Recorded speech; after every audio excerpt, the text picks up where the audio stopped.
All right, number 35. A dairy farmer uses a storage silo that is in the shape of the right circular cylinder above. If the volume of the silo is 72 pi cubic yard, what is the diameter of the base of the cylinder in yards? All right, so they give us a figure and we have this cylinder here. We know the A yard, that's the height of the cylinder. Right, we know the volume, total volume is 72 pi cubic yard was the diameter of the base of the cylinder. So we're trying to solve for the diameter of the circle on the bottom.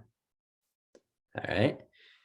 So for any geometry question, and especially with like shapes and figure, like here we have the volume of a cylinder.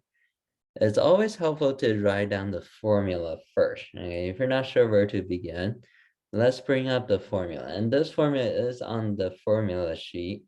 So volume of a cylinder, so it should be V equal to pi r squared times the height. Okay, so pi r squared is the area of the base. So the area on the bottom is a circle, so pi r squared times the height of the cylinder. All right, so this is the volume formula. And then next step, we can plug in the numbers that we have. Okay, so we know the volume is 72 pi, that's the total volume. Okay, and that's equal to pi times r. We don't know what the radius is, so let's just leave it.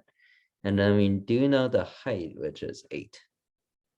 All right, and then see here, once we plug it in, we pretty much have everything, right? And then we can use this equation to solve for r, because we know everything else. The only thing we don't have is the radius. So let's just go ahead and solve for r first. All right, if we solve for radius, we can first divide it by pi on both sides. Okay, we do that, both pi cancels. So we have 72 equal to r squared times 8. And that step we can divide by 8 on both sides. All right, so 8 cancels, 72 divided by 8, we get 9 equal to r squared. And then to solve for radius, you can take the square root on both sides.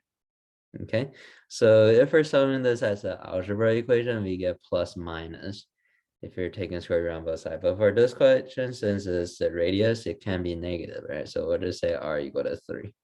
Okay, so positive 3. So we know that's the radius of the circle. Square root 9 equal to 3. Right, but that's not the final answer, right? Okay, so radius is 3.